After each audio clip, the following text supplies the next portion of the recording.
invite on the pod. I'm going to advertise your mug. It's from Target. Shout out Target. My mom has a matching one, but it's a gator. It's cool. It came in a set. It was a little tiger and a gator. Alright. I went to Clemson. She went to UF, you know. And Chris says later gator. I don't know what mine says. Go get him, tiger, and later gator. Pretty close to Go Tigers. How cool, you know? Target was really going for Go Tigers. Don't you agree? Go get him is what it Okay. Am I fired from the pod already? I told you your budget wasn't high enough. We need better lighting. You told me my whole operation sucks. It does. There's like no light in here. We can't afford light. We can't afford gas. Well, clearly, since I got subbed in, because I live here. Since you just happen to be nearby. Yeah. You got invited on. It was the guest couldn't show, so I showed. How do you feel about Audible again? Honestly, it kind of sucks because I really wanted to be invited with like a grand gesture. I wanted to be like, I have the perfect opportunity. I told you I wanted to be a specific number that I could somehow save it and not release it until later. No, I either You'd needed be to be like in the safe. You'd be in my vault. I either needed to be. You could be the vault collection. Would that make you feel good? Well, then what are you gonna release this week? Because no one could come on this week. So unless someone can pinch hit this tomorrow before pod has to drop, I think I'm gonna have to be the sucker for this week. You're not a sucker. You got invited. You said whenever you want to do it, I'll do it. That's not what I wanted, though. You should have said that. It's like when you asked me to go to prom with you, and it was just like, you want to go to prom? I We were never driving asked to you to go to Cherrydale. We prom. were driving to Cherrydale, and you were like, would you want to go to prom, I guess? And I was like, I wasn't even old enough to go to prom. It came up. However it came up, it was no grand gesture. There was no gesture. So when I get to have my return repeat season for the pod, when there's something interesting going on, You better get a it better be like skywriting, dude. Put that in the budget. No chance. No chance. For a skywriting budget? Something What does this look like? Dude, I'm talking like I want to feel We have a fold-out table. wined and dined. Okay. With that great start, we got Keely, the manager of Ava Laurenne Bride in Greenville, Charming the Carolinas event coordinator, and a personality. Anything else you want to add? Pretty amazing. That's super sweet. I was thinking more like finance, you know? I guess I know you pretty well. Gonna get married to you, you know? Yeah. That didn't make the cut for my titles? Well, I was just going with like your professional title. Oh, okay. I mean, is that your professional title? Are No, are you going for the MR? I'm getting the MRS degree. The MRS degree. I mean, I did like that you said I was pretty awesome or whatever you said about me. You got something. Take it or leave it. You know? Yeah, that's me though. That's you. Mm-hmm. I think we should probably. I want to talk about your professional career, I guess. Cool. Since we don't ever talk about that. Talk about how random my life is. How random you kind of. I did like do around. You appear from work and then you disappear to work and then I see you. Yeah. I think the best place to start is probably Clemson. I would say. Okay. You don't want to talk about when I wanted to own an oil rig? I mean, if you want to go that far back, we can. I mean, like... Your original dreams? My original dream was to own a gas station. With an oil rig? With an oil rig, so that way I could just, like, fund my own supply. Again, I was 16, 17 when this dream... It was a good model. It was. I wanted to live in Texas because I watched Friday Night Lights, and it seemed really awesome on the show. Seemed like a fun time. And I also watched the show... What's the show with, like, when they drill for oil and make a crap ton of money? I think they also find gold at the same time. It's like a real, like... Are you talking about, like, the gold miner show? Yeah. So in my head, I was like, well, these people, you know, they wear their Carhartts and they just seem like they're just, like, loving their family and, like, making a crap ton of money. That seems awesome. But I wanted to do that in, like, rhinestone boots and have my oil rig gas station. And my thought for the gas station was, like, a light-up slushy wall. Like, I just wanted it to be a lot of fun for people. It'd be like a Buc-ee's. Yeah, but, like... A really bougie Buc-ee's. Like, think like Louis Vuitton meets Buc-ee's. Like El Buc-ee's? Like El Buc-ee's. Yeah, like that's what my goal was. Okay. And then we got to a more practical goal eventually. Yeah, then I was with you and I realized I was not moving to Texas. Probably we're not moving to Texas. And that if you wanted to have an oil rig, you probably had to know a guy. And have a couple bucks.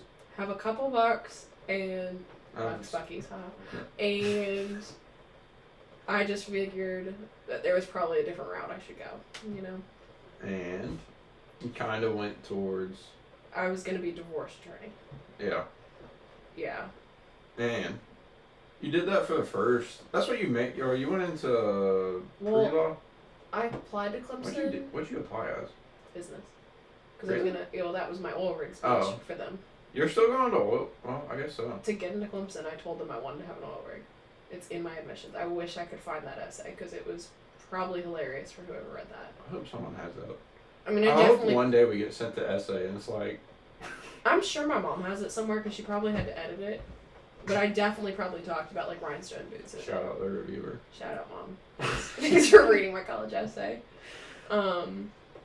Yeah. Yeah. And then when I realized I would have to take math, that was a no-go. Like, I was done. Downfall. That was like your freshman year. Well, there's calculus involved, and I could barely pass Mr. Cash's Algebra 2 class. Like, shut up. Go. Shout out Mr. Cash, who made me cry. But, like, was a really awesome teacher who was really nice, you know? Mm-hmm. But, like, did make me, like, really realize how little I had the ability to learn for math. Like, I couldn't understand. I still can't do math. Like, 2 + 2 is 7, you know? You're lucky I'm here. Still don't understand that. So I knew calculus. Like, I saw my schedule and it was like... Calc 1. Well, it was like pre-cal. Like, well, it was like pre-cal because I didn't take AP. Pre-cal, Calc 1, Calc 2, accounting. Yeah. And I was like, well, if I can't pass Algebra 2 with flying colors... I don't know how. There's no way I'm going to do this. And there's no way I'm taking math every year. So I looked at pretty much everything that involved the least amount of math at that point. Good pivot strategy. And my mom was like, you know, political science has almost no math. And I know plenty of people that do business with political science. And You were in. Said, sign me up. I pivoted so fast. I did say... But once you actually did it? That was like day 1 of freshman year. Like, I was in orientation. Oh, you're in orientation? You're like... Madison and I went into the hallway and switched our major. She was doing psychology and changed to something education. I think a secondary. Like secondary ed? With history. Like, she did that and I changed mine. And, like, we were up at the table at the same time. And they were like, do y'all know each other? And we were like, yeah. Like, we had planned to get to that table together. And we're out. And we're like, we're done. We got in. We're good. I feel like the classic example of, like, getting in with, like, just submitting something. Well, freaking Grace was, like, environmental studies. And then she changed to preschool history. Or what? Like, she was going to be a preschool teacher. So she also changed her major, I think, the next day. Like, she didn't do it. To be fair. She wasn't at the table with us, but we all 3 changed our major. We've done 24 hours of hitting the campus. We hadn't hit the campus. We were at orientation. Fun time. Yeah. Your freshman year, though, interesting time to be alive. Yeah, shout out Armani. Armani, yeah. Yeah, Armani and I. Matt. Political science. Matt, fabulous guy. Fun time. Hope he's doing good. Sterling was a fun time. Yeah. Other roommate was awesome. Yeah, I hope she can't see this, but, like, yeah. She was, like... She was nice. She was nice. It's just, like, me and Madison and Grace rough situation for her. We were really close. Like, we had gone to high school together. Madison and Grace grew up together. Like, it was a tough sell. To be 3 best friends and a 4th outlier. Yeah, pretty hard. I mean, it was helpful for her, I think, that she knew the guys upstairs. Like, yeah. She had went to similar high schools and, like, adjacent high schools. So she at least knew them. She knew other people at Clemson. So towards the end of freshman year, she was hanging out with them more, which I think was really beneficial for all of us. Well, the end of your freshman year is really, like, January. Because then you went home. Yeah. Which was probably really beneficial for her. Also, Lightsy.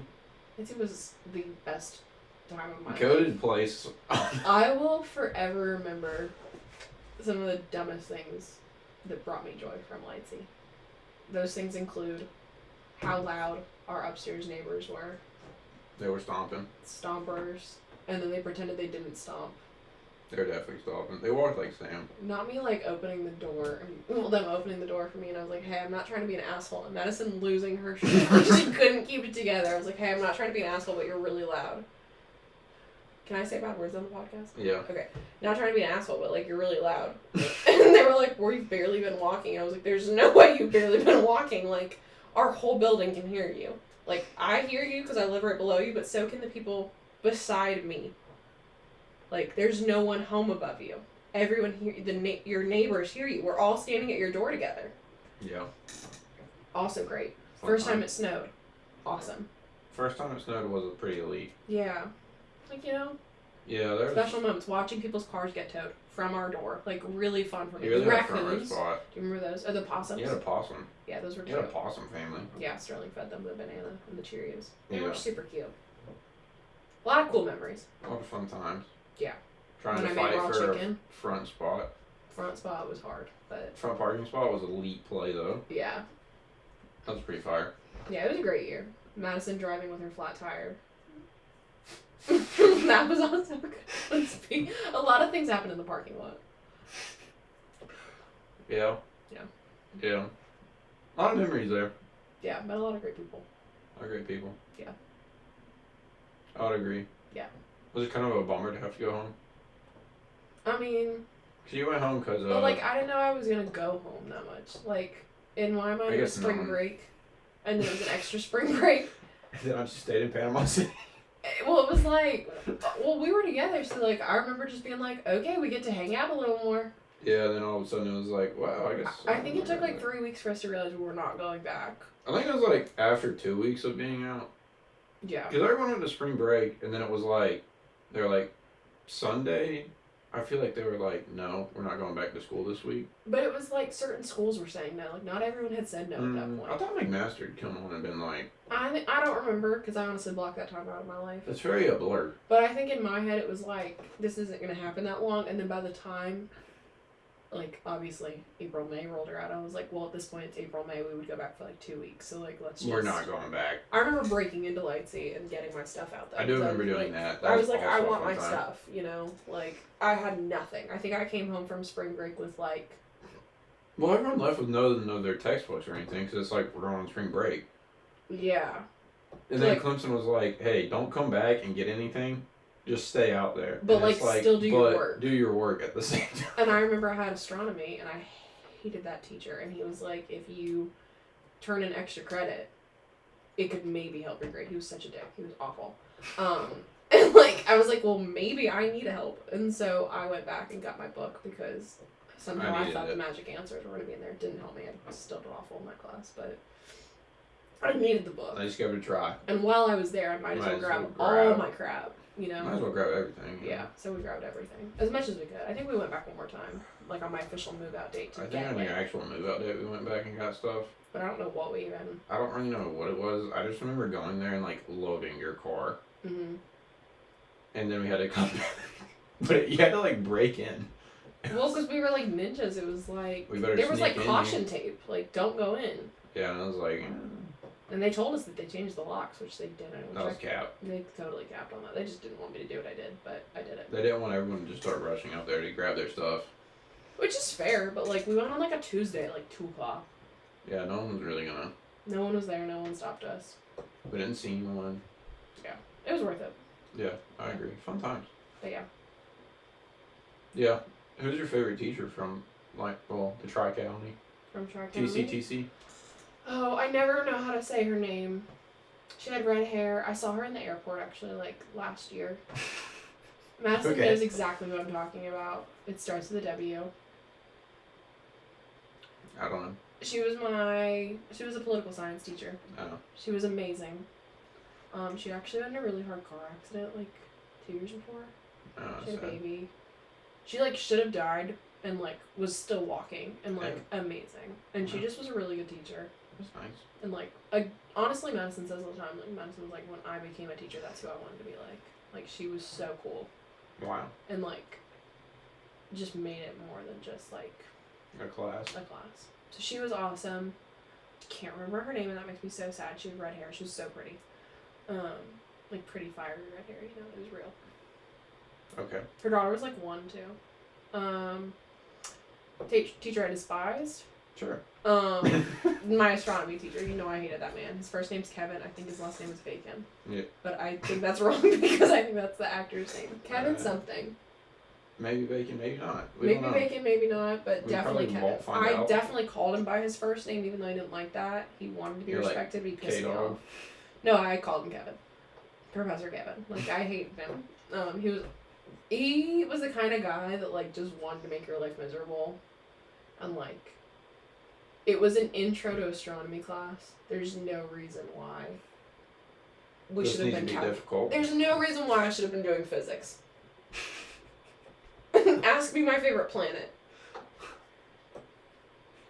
What do the stars look like? Yeah. Go outside and chart the stars. Like, yeah. You know any constellations? Don't ask me to calculate when that star is going to die. I didn't even know stars died. We should have just started there. Stars can die. Stars can die, and, like, I'll be dead too. That's all we need to know. I won't be here when that star's dead. Seems like it's not going to faze me too much. Like, a star is born, a star is dead. That's what I know.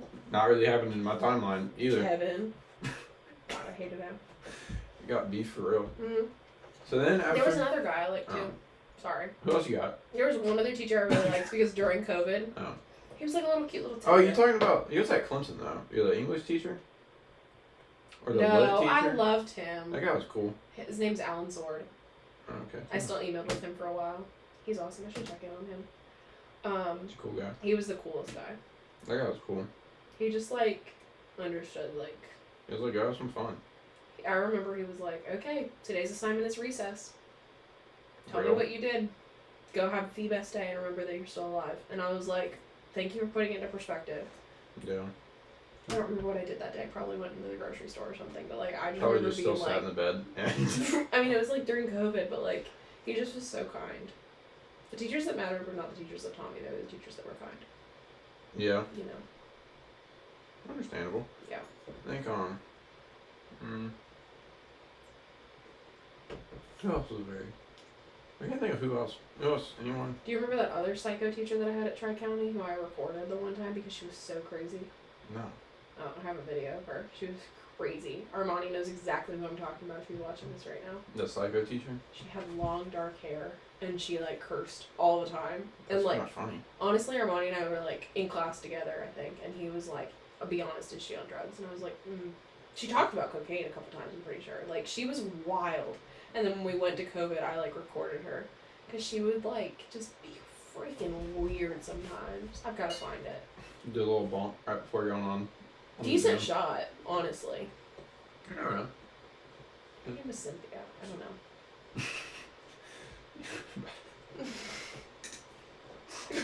I'll have to ask Armani. Some poor Cynthia might be out there just catching a stray, and it's not even the right He knows exactly Cynthia. who I'm talking about. The name just could Pretty sure that's her name. be, could not be. That's what I'm calling her. Okay.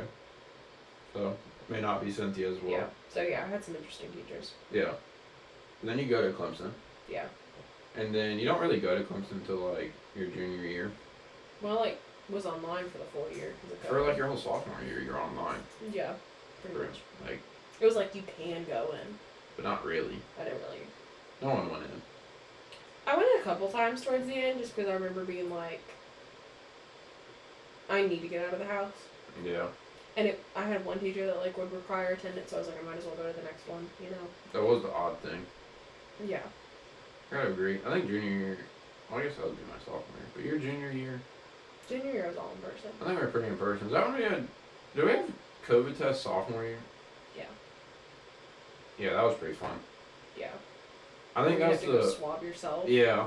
But it would be like, alright, shove this up your Shove this up your nose and then spit in the tube. And I just remember being like, I don't want to do that. Like, I don't want to do either option. And I remember when I had to shove the thing up my nose and then the transition to the spitting, I was like, I would rather shove it up my nose. Where's that line? The spitting was terrible, because you'd have like... I'd have cotton mouth. Yeah. And I'm like, can I have some water? No. And it's like, seriously? And I think it's so crazy that I never, ever, still to this day, have not tested positive for COVID. not the antibodies, and not COVID. And I know I've had COVID. Like, there's no way I haven't. You just defeated the system. I don't know. I guess I'm just, like... Built different. Built different? Either built different or just, like... COVID can't touch me. I don't know. But, like, I think I have had COVID. But, like, I took the antibodies test twice. Nothing. Took COVID testing every week in Clemson. Never had COVID. Never had it. Yeah. Yeah? Yeah. You can't relate, but I can. No, I had it. It's pretty bad for me. Sure. It was not a fun time. Yeah. Yeah. Down bad. That was a vibe though, of like all the people who didn't get tested and just had to like try to sneak into class. What, like when you would go get tested? I've never tried one. You never saw like the people who'd be like, they're definitely not buzzing in the door, cause like. I didn't know that was intentional. I kind of always figured it was intentional. I don't know if buzz it's intentional or not, but I definitely saw people. It was like. It would be like they were just waiting. It's like, why aren't you buzzing in? Maybe. Yeah. You know. It was an electric time. Yeah, it was different for sure. It was a time. So going into, I think junior year is when your life started to change. Really? I thought that's when you decided you did not want to go into law. No, I think that was senior year. Oh, really? It was pretty late, honestly. I thought like end of junior year you decided you're not. When did No, you start because wedding planning then? Well, So honestly, I thought you started wedding planning in. I wedding planned junior year, but I still was going to law school. Okay. There Well, was then a let's very- go to how you got started wedding planning. Because that's pretty interesting. Honestly, I think it was like COVID was existing, and I was kind of like, that seems like a lot of fun. Mm-hmm. And at that point, I was like, just mesmerized by weddings in general.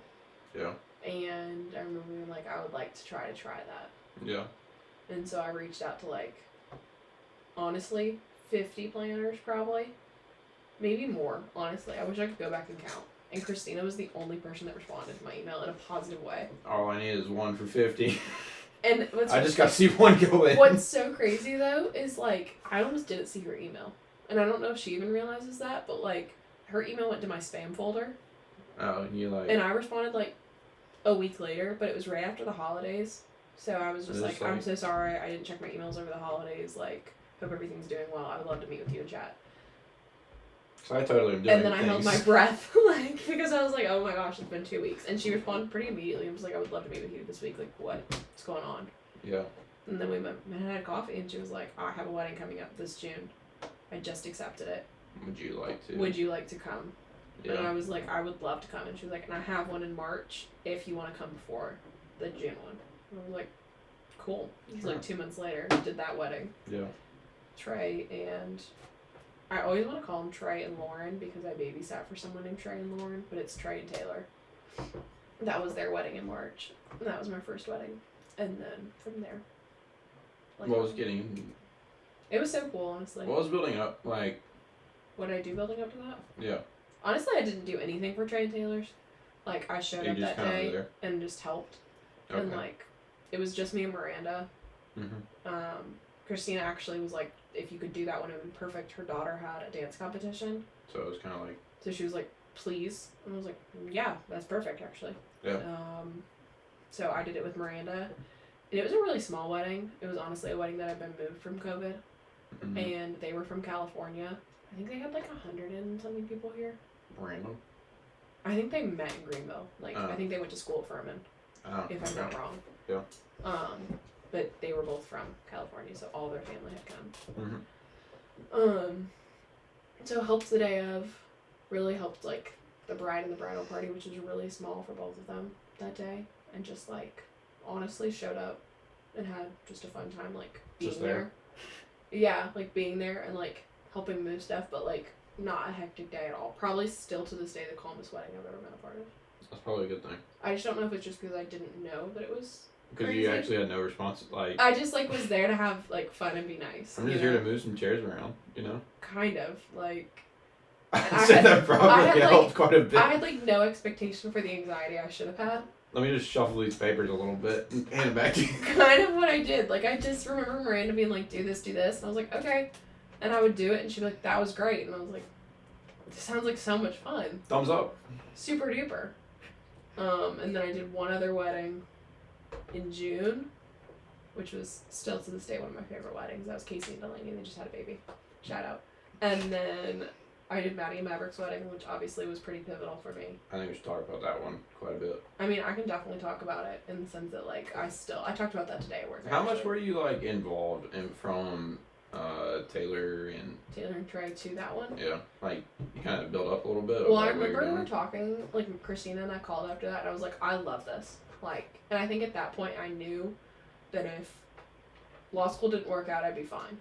As I was leaning towards not going. As I was leaning towards not going to law school, but no one knew that at that point. Yeah. But, like, in my head, I was like, I've got a solid plan B that no one knows about. I should probably finish this degree, but I'm really... No one needs to know that I hate what I'm doing right now, but, like, this seems cool. Yeah. So her and I had a conversation, and I was like, listen, I love this. I, at that point, was working at Whimsy Cookie because I needed a job, too. Like, in my head, I just always needed to be working. Shout out to Whimsy Cookie. They just closed for, like, down. I know, it's really sad. I love those cookies. Same. Think about them all the time. But... The Whimsy Cookie was not going to cut the... They were not paying my bills, but they, like, gave me some fun money, you know? They at least gave you a couple bucks. Gave me a couple bucks, and, like, so I was working there, but it was during the summertime, and I didn't have a whole lot to do, so I was like, listen, whatever you need to do, I'll do it over the summer. Like, yeah. I think I was taking 2 summer classes, but it was, like, Spanish and, like, intro to something. Yeah. And I was like, I'm not that busy. Give me stuff to do. And she was like, okay. And I was like... From that point forward. So that's going into, like, your second... The second one, I didn't do, like, too much, honestly. Is that more still... I just, like, knew what I was doing at that point. Like, she gave me the documents ahead of time to be like, on the day of, this is what you're gonna do. So it's like, you had, like, your little... That's when you got the binder, finally? I got the binder. I wasn't just, like, going in blind to be like, what do you need? Yeah, you weren't just like, showing up. I was like, okay, I'm gonna show up. I'm gonna do X, Y, and Z. This is gonna get moved. These are my tasks. Yeah. So those things still shuffle on the day of, but like, this is kind of what I'm doing, and this is like what they are like. You got some sponsorabilities now. I got sponsorabilities, and I at least knew who they were ahead of time. Yeah, you got the like name of the whole bridal party. Yeah. And be like, oh, I actually know these people. Like I knew. It wasn't just show up and. Which is so funny because honestly, those people are from California too. Like he was in the Marines, and she went to Berkeley. I'm pretty sure. Random. But he grew up here. I think he went to Riverside. But when he was in the Marines, he was in California. So they came here to Greenville. But 2 California people to start it off. So you do that one, and you get that one, and then literally the week later was Maddie and Mavericks. And so I guess you didn't really do any planning actually for like. Maddie and Mavericks actually did more than I had for the previous 2, in the sense that like I did a lot of crossing Christina's T's and dotting her I's. The week of, or like leading up to, from like a month up? Probably like 3 months out, I started to know about them. Oh, so you actually like... Honestly, like after Trey and Taylor's, she was like, here's stuff for this wedding in June. Oh, okay. And I remember in my head being like, okay, but there's one the week before. And she's like, don't worry about that one. That one's going to be pretty easy. This one we need to worry about. And I was like, alright. Whatever you say, possible. So for that one, I knew I was going to be in charge of... Getting stuff actually, like, coordination. Their welcome party was happening right after their rehearsal. Mm-hmm. And Christina and Miranda had to be at the rehearsal, which was an hour away from the welcome party. So I was setting up the welcome party. Christina was planning it, but I was in charge of the entire setup that day. Yeah. And then their welcome boxes I helped assemble, and then pass out and do all that. And then honestly, more than anything else, I call it personnel. And I was in charge of, like, making sure that, like, everyone's name was spelt right on everything. Yeah. So, literally looking at spreadsheets for hours at a time to, like, make sure that this person's name was spelt right, and they were at the right table, and that it matched to this list. And then if it wasn't spelt right, that I highlighted it to make sure that we figured out which one was the right spelling, so it would be spelt right on their welcome back, on their welcome party table, on through everything. Like 10 different areas. So yeah. if I found anything wrong that didn't match in 9 different spreadsheets, I had to find it and then find the right answer. Fun time. Honestly, I looked at that thing for hours. If you asked me for their like guest list, I could probably recite it to a degree. Like, pretty good. Well, you've got to think that they had like 300-ish people, and like their seating chart was in alphabetical order, so I also had to make sure that that was right. And if any changes happened, that it was resorted. Like, it was just a lot of, like, technical things with the names. Yeah. And that, like... That was your task. Certain tables sat away from other tables, but close to certain tables. So a lot of seating chart stuff that, like, honestly I did for our wedding even, but, like, times 10. Yeah. Like double. Double the amount of people, but, like, times 10 the pressure. Yeah.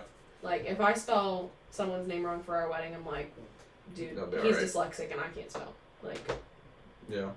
The haters gonna hate. But, like, for this wedding, I knew that the pressure... This is my time to shine. This is my time to shine, you know? Yeah. So I did a lot of that, and then, more. like, their wedding was, like, really a week long of prep. And so I was there for the whole week of, like, making their welcome boxes and assembling those and delivering those, and then their welcome party and their rehearsal dinner and their actual wedding day and then their send-off, like, and the decoration because their entire hotel was booked out. Like, everything had to be perfect. Yeah, so you went from, like... 0 to 120,000.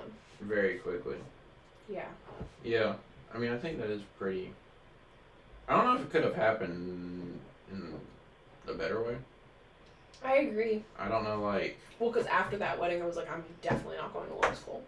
Yeah, I mean... Like, I remember calling my mother and my grandmother on the way home from their wedding. And I was like, hey... I hate to tell you this. Like, I'm going to make some really hard decisions soon, but, like, I can pretty much tell you that this is what I want to do with my life. But I'm not going to law school. I'm going to keep it real. I think I said on the call, like, I'll still think about going to law school.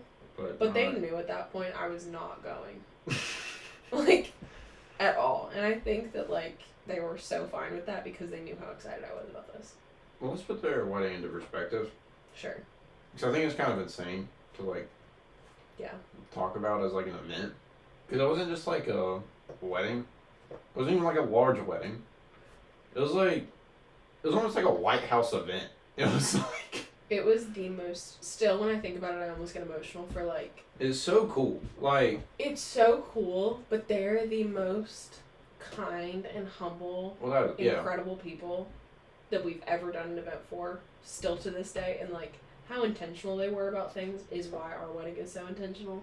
Yeah. Like, the things that they cared about were not the things that anyone would have expected it to be. Like... Yeah. Her grandmother made... Like, you know, the Italian tradition where you eat, like, the frosted, like, covered nut, like, the covered nuts, you know what I'm talking about? I know you're not gonna love that, but, like... No. Okay, well, they, like, dip them in this, sure, like... We'll go Sure, with it. there's, like, a thing, but the grandmother handmade, like, she tied the bags, I think it's almonds, but it's, like, you cover them in white chocolate or something. Not white chocolate, but it's, like, an Italian thing. She put each of the, like, covered almonds into bags with the little crest, like, this Nona... made these for so many people, and then they also had like the Pittsburgh cookie table, so like organizing that where like people literally flew in with cookies for them and like had cookies sent, like the intentionalness. And like if I would have asked the bride or the groom who made this cookie, they would have 1,000% known. Like they cared so much about their family and who was there, that even though they had an incredible size wedding and like grandness to it, they could have had no one there and been so fine. It would have still just been as... They would have been just as happy. Yeah. I think that's the cool part of it. Yeah. And not only was it like this grand event, it was like... Yeah. Pretty grand people, I guess. To go through. And they were just grand so all around. Appreciative. Yeah. And they knew that, like, if there was anything that they were asking for that might have seemed like a big ask, they were not shy to say that they knew that it was an ask. Like, yeah. Some people will ask for things that I'm like, okay, so, no. But sure, because we'll make it happen. We'll figure out something. We'll figure something out, but wow. They were not those people. That's good. They were just so incredible. Like, again, I think about just how happy they were and the grace that they had. Yeah. And that was special. Yeah. What other weddings? Did you do any more that summer? Or was that kind of the 3? Honestly, I feel like that was like... I thought it was those 3 and then it was kind of like done for a while. It was done until like October. So really, like, end of June to October. Mm-hmm. And then it picked back up again. Because then it was like, I think we had 1 or 2 in October, 1 or 2 in December, or in November. Well, then I was like, I gotta finish. Well, yeah. Well, then I was in school still. But, like, I still showed up for those. Yeah, so it's kind of like I'm in school, but... Yeah. And honestly, I remember being like, well, if there's not a Clemson game, Might as well go. I might as well go. Yeah. Like, I don't think I missed a football game, but, like, if there was an away game, I think I was like, sign me up. Mm-hmm. So I think I did like 3 or 4 in the fall. Yeah. And then graduated? No. And I had 1 more year. No, that's been into your last year. Yeah, so I only had a semester. Yeah, 'cause you finished in December. Yeah. So it was like you went and did the couple. Yeah. Then you graduate. Mm-hmm. Yeah. And I think you do want to pursue this full time. I knew I wanted to do something with the wedding world.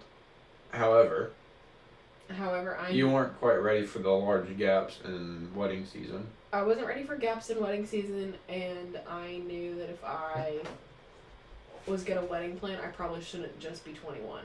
Like, I had such a mental block in my head about how old I was. Yeah. Like, in my head, I was like, no one's gonna take me serious. Except Christina. I think it's to a degree true. I don't think, like...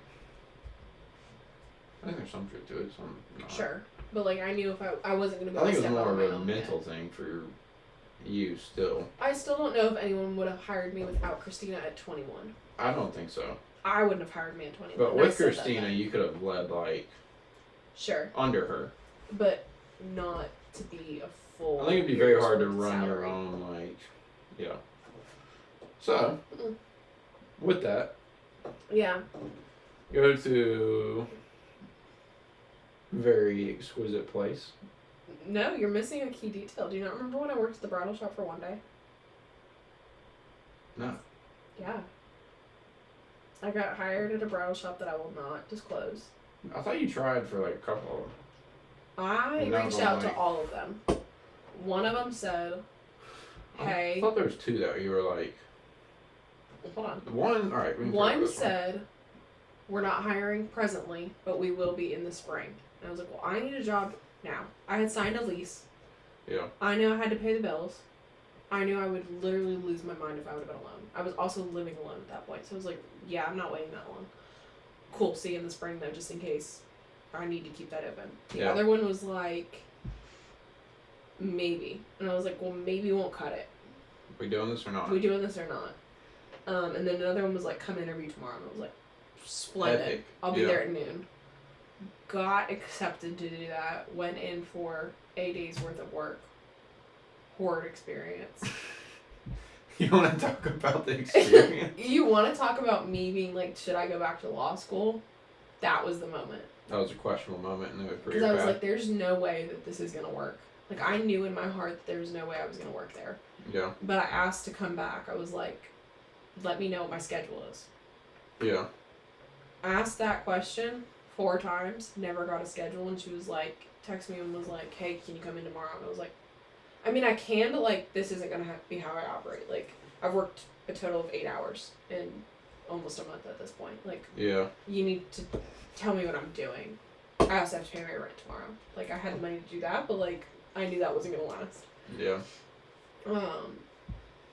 And then she was like, well, she originally promised me 40 hours a week, and I was like, that's not happening right now. And she was like, yeah, probably won't for a while. And I was like, awesome. Can you pay me for my day's work? And she was like, do I have to? And I was like, also red flag, pay me right now. Sent her my Venmo. She Venmo'd me. Never spoke to her again. Then the other... What'd you do on the day you were there, though? Honestly, I watched. Like, I didn't... Like, she was just like, just kind of get a feel of the shop and, like, the pricing. And, Yeah. like, watch me talk to people. And what was, like, the negative? I knew that there was no way I was going to make some serious, like, connections. Like, it was a smaller shop than what I do now, obviously. Sure. I think 3 fitting rooms. Okay. 2 other people working there. So in my head, we would each need a bride. All the time. All the time to make it consistent. Yeah. And while I was there, there were 2 brides. Yeah. So in my head, I'm like, okay, if there's 3 of us, like 2 brides, and I'm the last one here, I'm making hourly.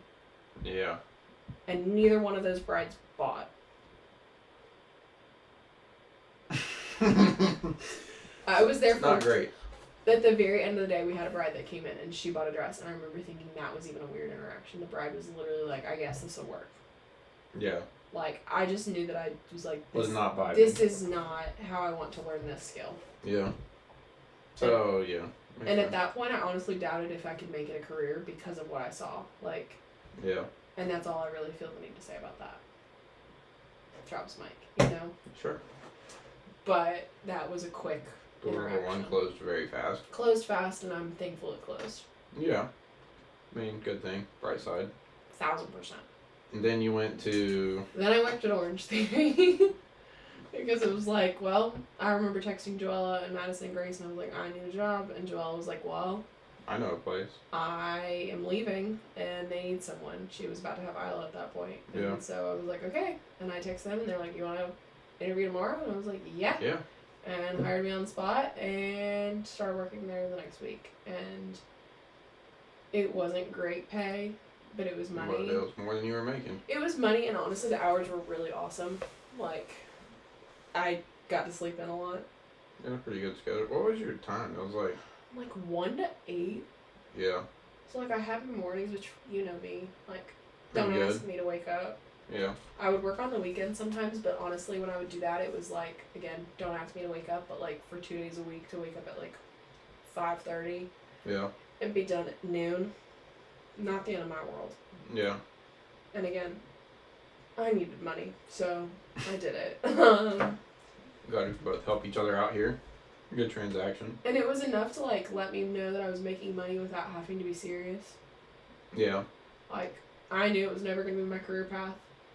Like, you were supposed to work out. While you were there? Yeah. And I was like, I'm not getting sweaty while I do this. Just let me typey type. Yeah. And they were really, like, it was a good transition time for me. They didn't know it was my transition. I think they thought I would stay a little bit longer. But I didn't know anyone. Probably, but it was kind of funky near the end. Yeah. So, like... That's another story for another pod, but, like, it was funky. And I learned a lot as a 21-year-old. Yeah. About my boundaries of being an adult but not being an adult. Yeah. Because in my head, I think I still thought I was, like, 16, 17, but I had a real hard realization of, like, no, you're an adult now and you can stand up for yourself and you can say when things are unokay, like... Yeah. In a workplace, like... Mm-hmm. So, I really learned that boundary at the end, which is okay. I think it's a fine place to learn it. I think it was a good place to learn it and to, like, practice that skill. Has zero repercussions, and, like... And so, I ended up leaving there and started Grand Bohemian. Well, at the end, you're like, I'm not going to the gym again. Well, yeah. I just knew like, let's find something else. Well, I knew, again, it wasn't going to be a sustainable thing. Like, I was not going to be there for... Yeah. Forever. And honestly, I was not going to allow myself to just be there. Just sit there? No. Yeah. So... That's a good way to, I was like, this is my time to figure something out. I let myself have, like, a month where I didn't think about my next move. And then from there on out, I was like, what can I do? Yeah. So, I think end of month 2, I was applying to jobs already. I didn't hear 3 months then. I was there for a little longer than that, honestly. Really? Yeah, I started in, like, January, and I didn't leave until June. Hmm. I started at Grand Bohemian in July. Like, I started right before my birthday. I think it was honestly, like... I thought it was pretty close to your birthday. It was July, like, 14th. Like, my first week had my birthday in it. Yeah. But, yeah. It was quick. Grand Bohemian was a cool step up at first. Cool step up because it was my first big girl job. Well, talk about interviewing for, like... You know. It is a brand new position. It was a brand new position. It's a la-di-da. It's a brand new hotel at that point. It's, pretty big. Pretty big girl job. Massive big girl job in the sense that Grand Bohemian is a massive property in Greenville. Mm-hmm. It's a new property. Yeah. It's a Marriott brand. You were gonna be the head. It was presented as like a career versus any other job that I had at that point. Yeah. And I was gonna be my own department. Yeah. And I was 21. Like when I got hired, I was 21. I turned 22 that week. Yeah. But they knew I was 21. Yeah. And so I knew I was gonna be one of the youngest people with one of the highest. Like I was gonna have the highest title with my age. Yeah. At that point. Yeah, easily. Anyone. Everyone else there was like, what, 30s plus? That was my like level. Yeah. Yeah, 30s, 40s, honestly. Lean closer to 40s. If not 40s, yeah. Yeah. Yeah, there were a couple people, but mostly 40s. It's quite a change. Yeah. Very big difference from the Orange Theory. Massive difference from the Orange Theory. Like I remember like having a culture shock of like, okay, I have to get dressed every day. I have to actually put on some real clothes. Like at Orange Theory, it was like leggings and like their t-shirt. Yeah. The Orange Theory t-shirt. Yeah, or like an unbranded sweatshirt. Yeah. Brush your hair and you're good. You were waking up like early too. Yeah, I had to be in the building by 8 o'clock. Yeah. Because we had a meeting at 8:30. And you also had long days. Yeah. I mean, like on a good day, I would leave at 5:36. And I was there at 8. Yeah. With like maybe a 30-minute. Working like 9 hour. Minimum. Yeah. I mean, on my longer days, it was like 10, 8, 12. 10. And honestly, I'd go home and do more work. Yeah. Like, even if I left the building, I didn't leave the building. So yeah, that was honestly, it was a great big girl job because I again learned. Great learning experience. Great learning experience, and I met some really amazing people. Like I met some really not amazing people, but I think that's with any job. Yeah. But I met some people that I still keep up with, and I still think about frequently. Well, the stuff you had to be in charge of was pretty like. It was a lot. You got a lot thrown on you. Yeah, I mean, but also I was creating systems that didn't exist, and getting massive pushback. Yeah. Because I had big ideas, and I was 21. And they're a corporation. They're a corporation, so. Like, it's very different. Like. It was pushback that I didn't expected. Like I didn't have to. When I applied, I thought it was gonna be like they're hiring me because they want this, versus they're hiring me because they need to figure out how to accomplish this without it being the burden that it could be. And then the Christmas market is its own beast.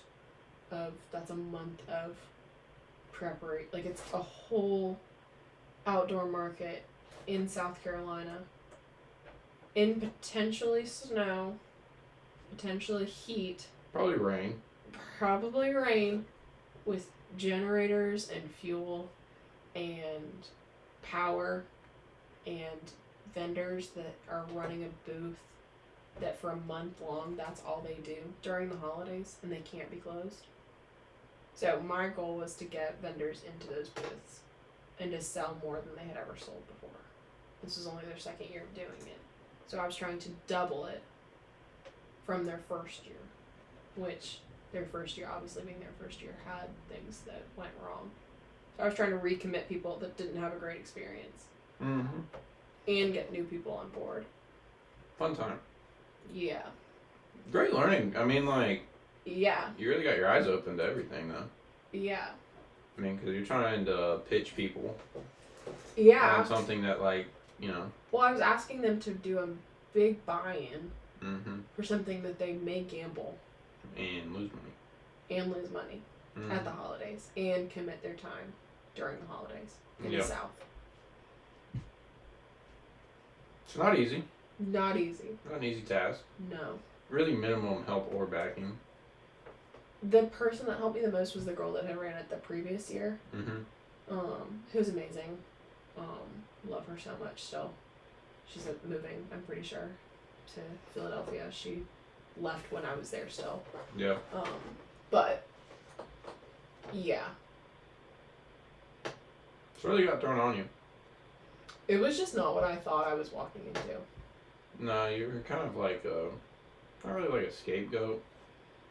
I felt like I was sometimes. I was more like sometimes kind of did get that. I was like scapegoat, guinea pig, She's just a kid. Well, it was also weird how they, like, once again, funky how things kind of ended. Funky how things ended, and yeah.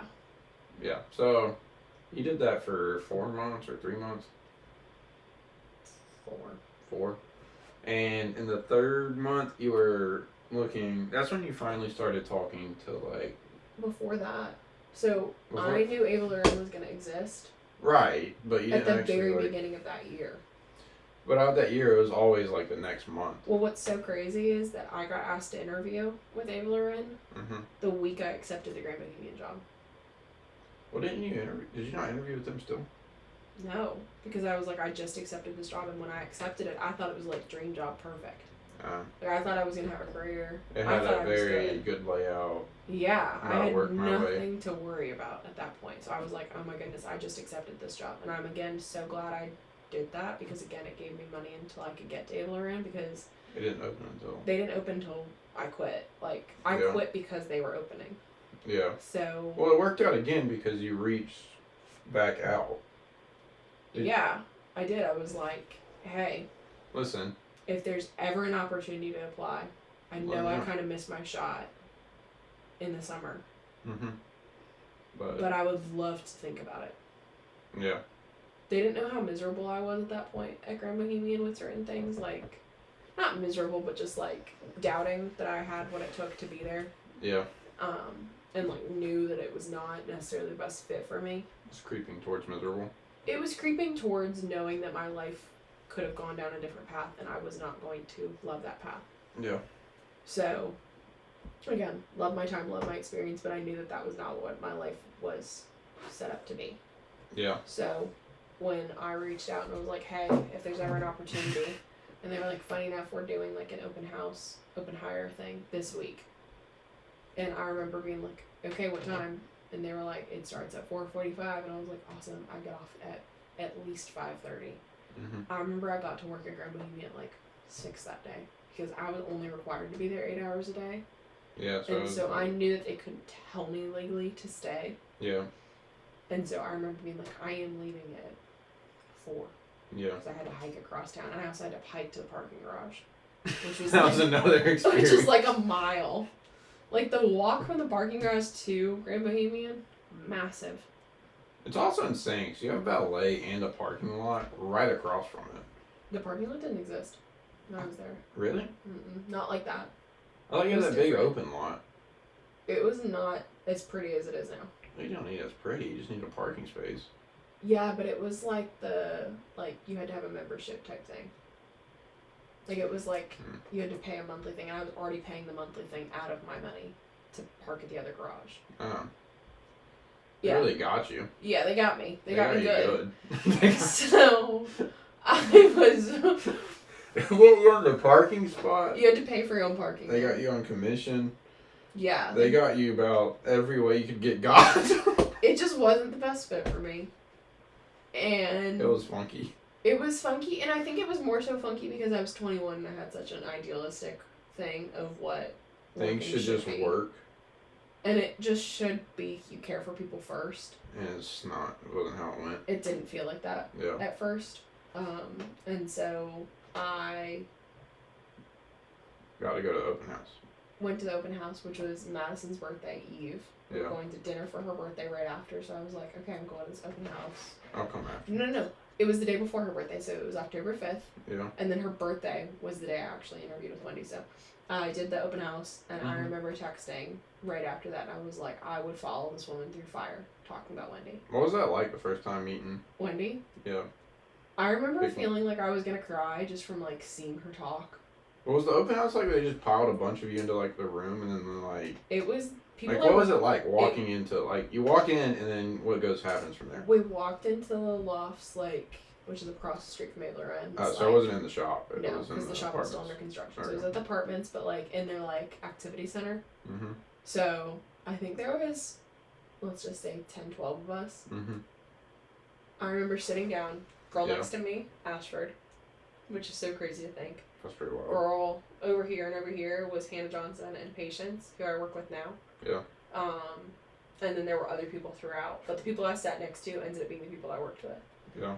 Really lucky bunch of this set, right? Lucky bunch. And so Wendy, like, talked. It was, like, other people had talked, but Wendy talked and kind of just got to, like, know what Ava Laurenne's philosophy was and their why. Yeah. And then she kind of got to know each one of us in personal questions that we all shared with the group, but she, like, facilitated that so well. Like one-on-one, or like... To a degree. It was almost like she'd ask a question and we'd all go around and answer it. And she would ask more questions. Wow. But it wasn't intimidating. Like, I remember thinking, like... We're just talking. It's just the gals chit-chatting? Yeah. That's pretty crazy. But I did want to impress her. Like... No, you're thinking about what you're saying. Oh, 100%. But she, like, put me at ease in the fact that I was like, this is, We're like, just talking to like a friend. Yeah. But it was in a group setting. And so, that happened. There was, like, some snacks and stuff afterwards. I talked to Gabe, her husband, very briefly. Honestly, didn't really talk to Wendy after she talked. I remember leaving shortly after and just thanking them and, like, texting and saying, like, if there's, like, any opportunity, because it was an open hire. They were not hiring anyone that night. They made that clear.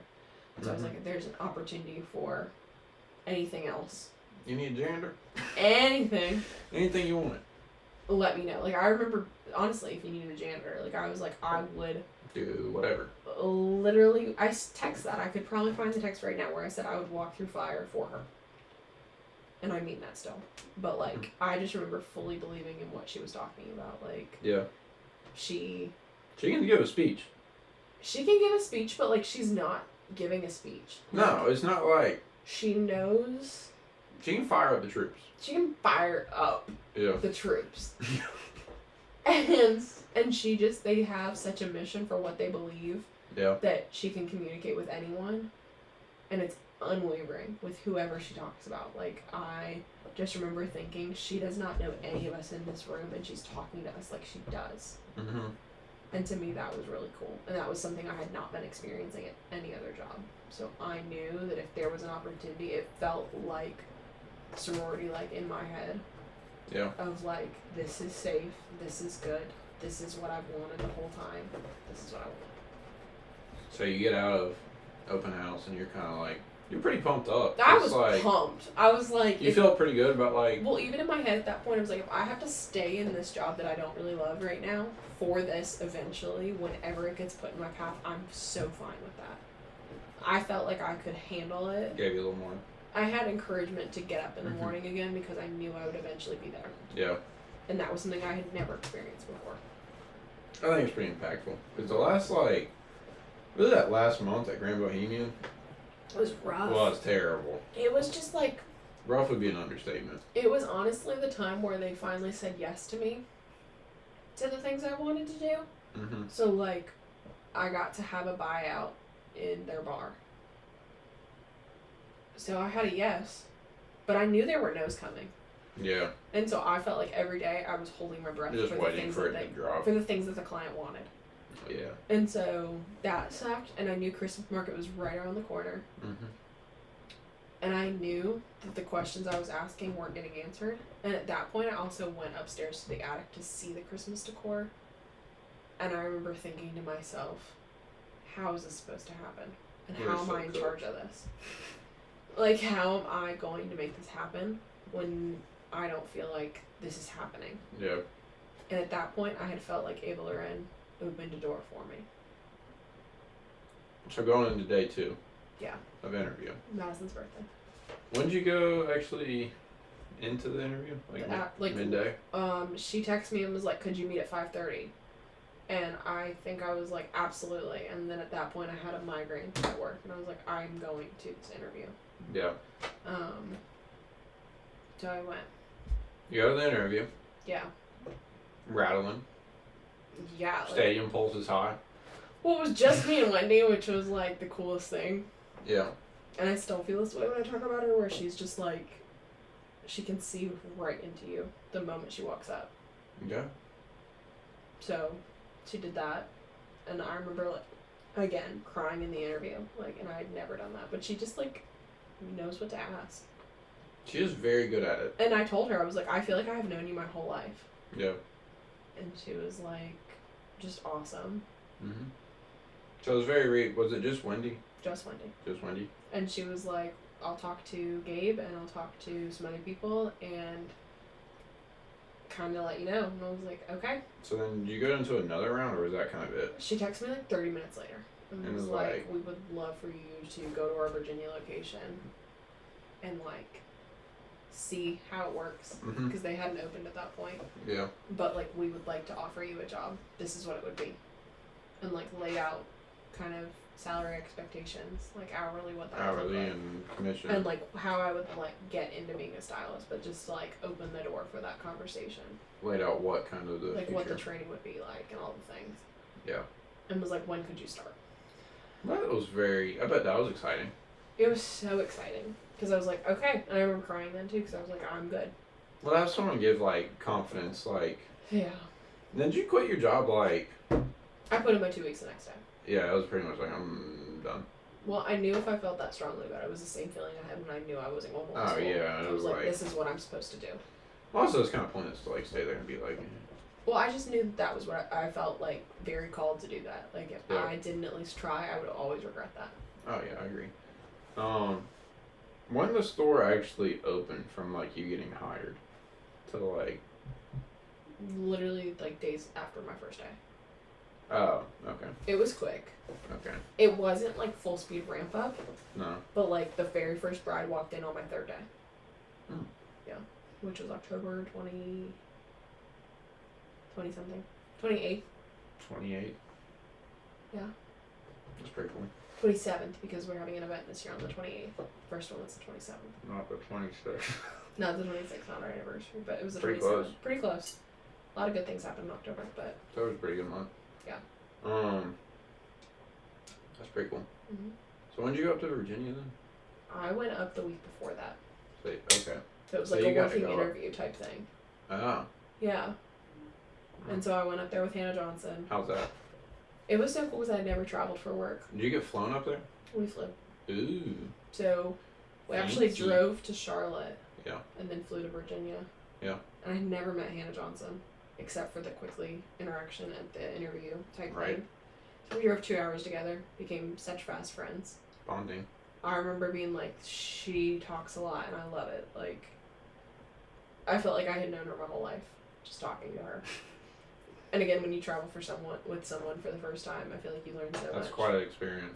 And like our flight got delayed, we changed flights, we ended up flying to Richmond, like we just what could go better? We pivoted a lot and we did it really well together. And so I remember being like, this girl's gonna be my friend. Yeah. And so went up there for the weekend, spent the night, worked in the shop and then flew back the next day. It was really quick. Bang, bang. But just helped them like run dresses and meet them and like see how fast that they work. Because that is quite an operation. And that was that intimidating? Well, 2 years ago is so different than now. Oh, I bet. Because they have a fourth floor now.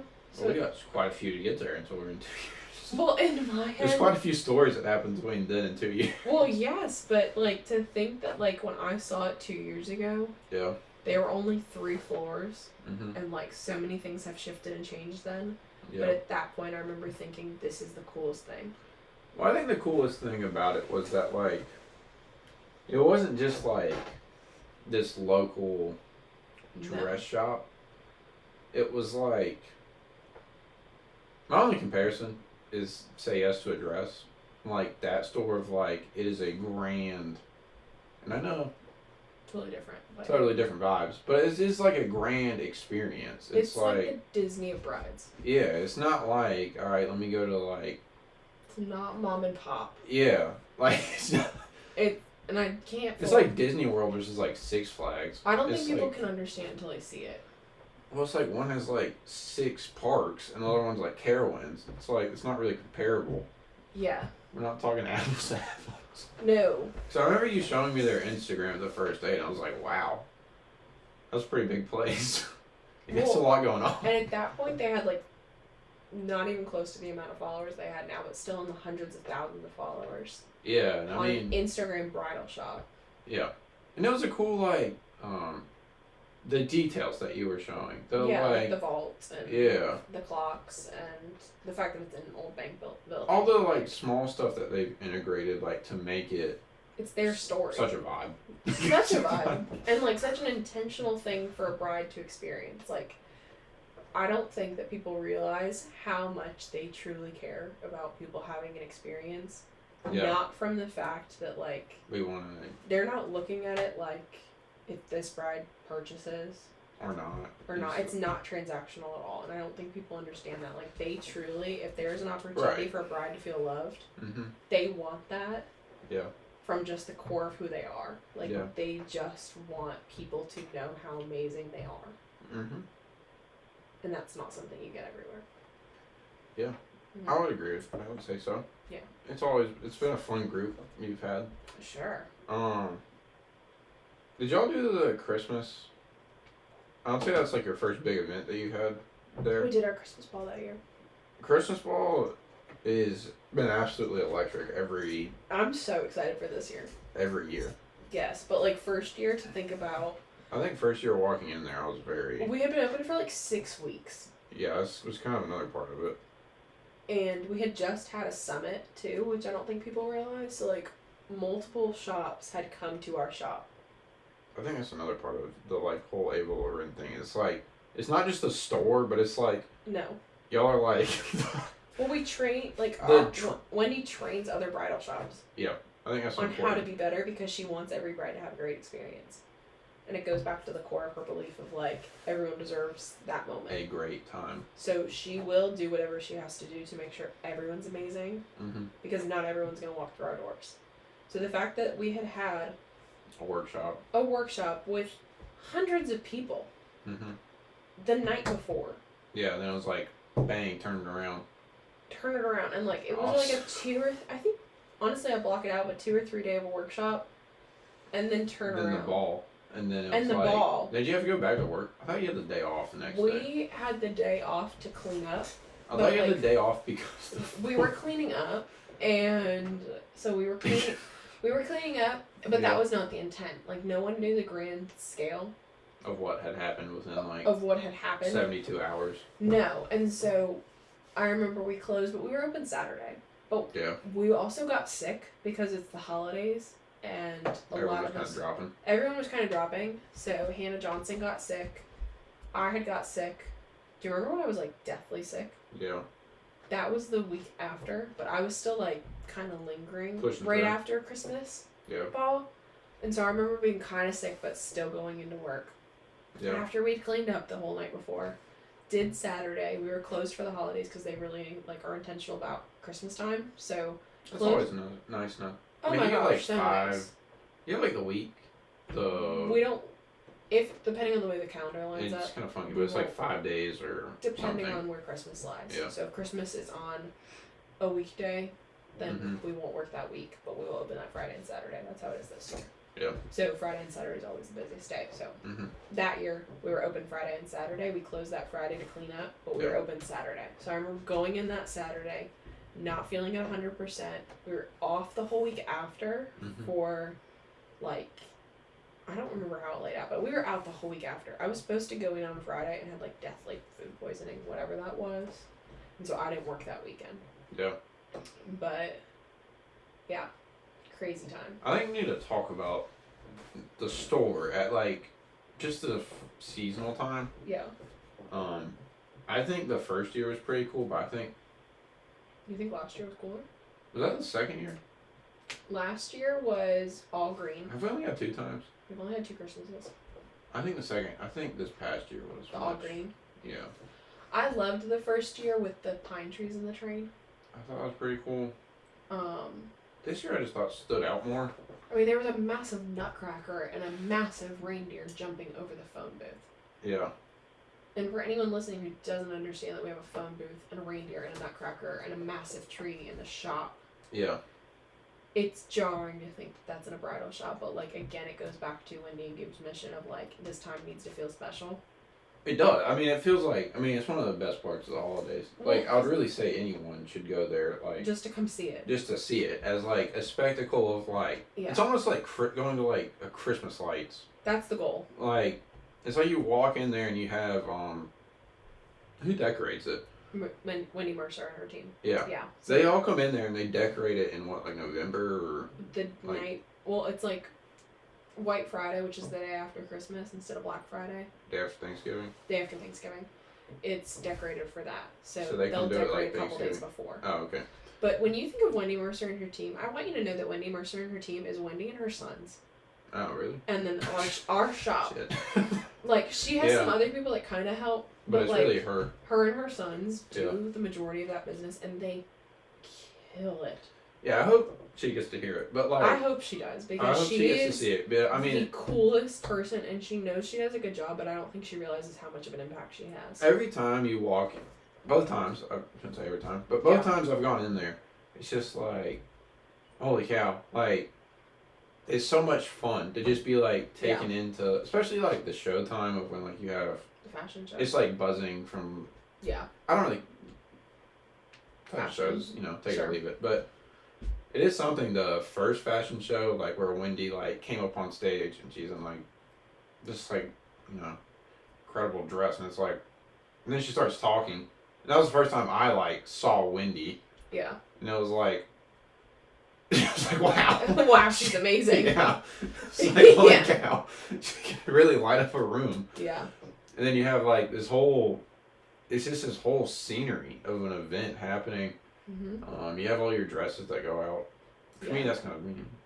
Sure. But, but then the coolest part is the last dress that like comes out. And I always think of that as like the bringing in Christmas. That's like Santa's coming at the end of the parade. Think about being a bride and seeing your dress during the Christmas ball. Yeah. That'd be pretty cool. You don't care because you're a boy, but like the brides that are sitting there are secretly hoping that their dress makes it. Yeah, like you want it to be the cut. Like, I don't think people realize that when we do fashion shows, they're like, but the brides have already found their dress. And I'm like, but imagine it being in the show. Someone in the show wearing your dress and no one knows it's your dress yet. Well, imagine all the people that are there, like, waiting. Like, do you think about that? Like, you've probably seen my dress on someone and not known. There's probably a fair chance. I've seen quite a few dresses at this point. You've seen a lot of dresses. I've seen way more dresses than I ever thought I would ever see in my life. Honestly, I don't remember, to be quite honest with you, if it's been on the show.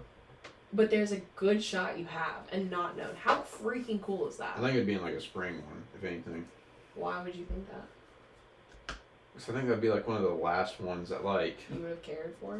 That I would have like kind of saw. I don't know if it was spring or it would be spring. I think spring we were outside. Anyways, back to what we're. Sure.